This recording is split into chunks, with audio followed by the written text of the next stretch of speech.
Good and decent people of YouTube, welcome to Political Drain, where we sift through the sewage at the end of a long pipeline of corporate media in order to expose the liars and the charlatans hell-bent on manipulating you for power and for profit. My name is Bruce Lively, and no, you're not crazy. It's a poignant coincidence that it's raining outside right now. One of the many mass shootings that happened on Saturday, August 26, 2023, actually happened to get picked up by the news because it was from a white supremacist who hunted and found 3 black people to shoot, killed them, then turned the gun on himself and did the same. This was in Jacksonville, Florida, and I'm going to refrain from saying the shooter's name because that type of publicity is exactly what he wanted, and I'm sure there's others out there. Now, before I get into the specifics, you may be asking yourself, well, how did you know that's one of the many mass shootings? I didn't hear about any other ones. Well, it's simply a matter of mathematics. You see, on July 23rd, there were already 400 mass shootings in America. We have so many mass shootings every day in America that it's not news, unless there's something different about it, like the white supremacy part or the manifesto part. That's commentary in itself. So yeah, I can say with confidence, one of the many mass shootings that happened on Saturday happened to get picked up by the news. Now, this guy was mentally unstable and known to be mentally unstable because he'd already been picked up by the Baker Act beforehand, years beforehand. The shooter was 21 years of age when he committed yesterday's atrocities. He lived with his parents in Orange Park in Clay County, Florida. To our knowledge, he had no criminal arrest history. And as I said yesterday, he did have a Baker Act petition from 2017. This petition occurred in Clay County, and it appears that the shooter was held for 72 hours under the Baker Act provisions and then released without further involuntary commitment. The Baker Act in Florida is an act that allows you to involuntarily incarcerate someone for mental evaluation for up to 72 hours because they've proven that they are a harm to themselves or others. After that, he bought guns. So this is not about a gun debate. I'm just giving you the facts. At first, the young man wanted to go to Edward Walters University, a historically black college or university, because there would be more black people there to kill. Unfortunately, he was found out. Somebody saw him getting dressed. The campus police positioned themselves in a way that let him know that he was caught.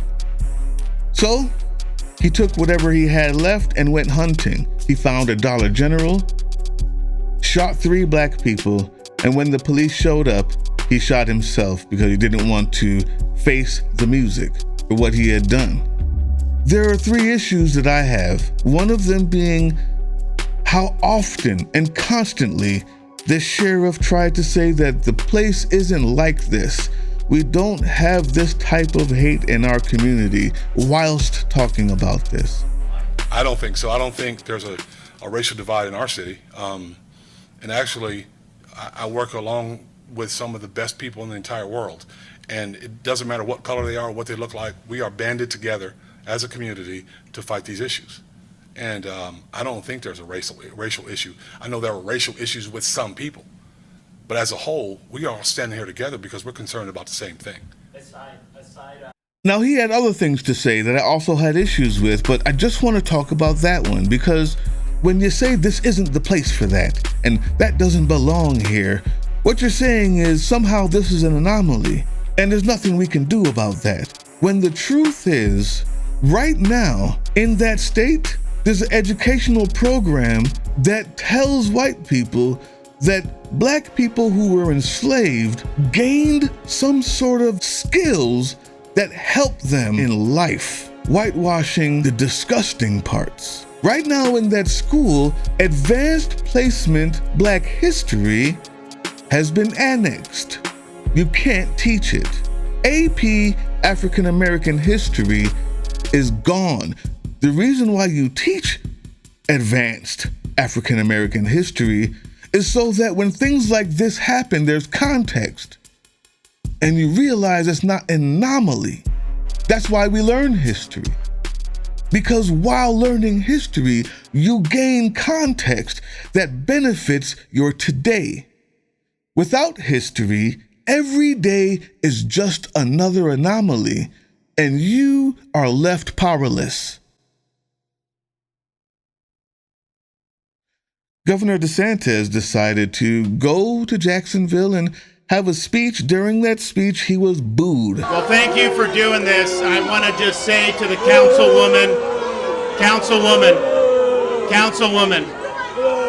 I got you. Don't worry about it. We've already been looking to identify funds to be able to help, one, make sure there's adequate security for Edward Waters College. We are not going to allow these institutions to be targeted by people. Booed viciously because the black people who live there understand the environment which is created when you actively work against knowledge and understanding of black people and black history. The consequence is exactly what you see today. Desantis is not the person who fired the trigger, and this person may have done it anyway. But the place in which this flourishes, the environment in which thoughts and actions like this flourish, is one that is made by the type of decisions Desantis has been making, that wades in the sewage of racist dog whistles, that swims in an ocean of over-the-shoulder looks at anyone of color, and make sure others are ill-informed of the history of racism in this country because it makes them uncomfortable. Well, what happens when you do that is you in that state are an anxious wreck because you have no idea why those affected, those oppressed people shout in the first place. And you get this. City councilor, I believe, took the mic from him and said, hey, you know what? He's giving us gifts. This isn't political. The bullet has no party. He's going to be giving us money for the HBCU and to the GoFundMe for the people who lost family members. Okay, listen, y'all. Let me tell you, we finna put parties aside. Cause it ain't about parties today. A bullet don't know a party. So don't get me started. Okay, Jacoby is nice, but Ann is not. Now, if the governor wanted to come here and he bringing gifts to my community, y'all know I'm taking the gifts because we've been through enough already, and I don't want to go through no more.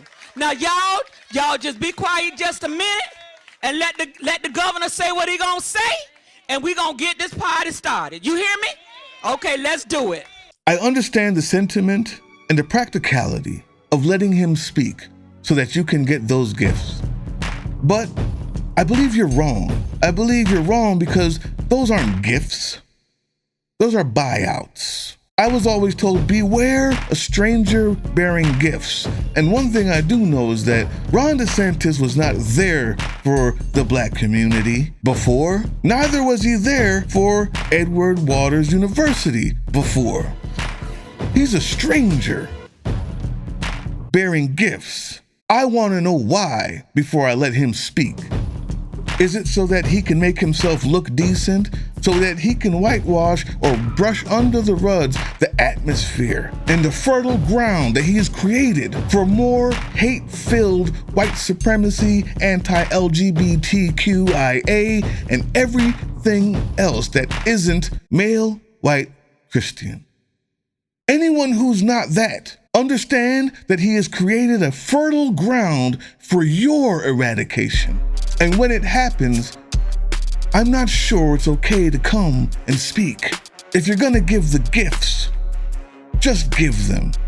But I'm not going to give you the platform to stand above the wet sand that you created. You've got to go ahead and walk through that yourself, Ron DeSantis. You don't have the right to come and speak to the people that you've been brushing under the rug to make yourself look better. And to Miss Council Member You don't have the right to stop those people from booing because they understand the truth beyond your practicality.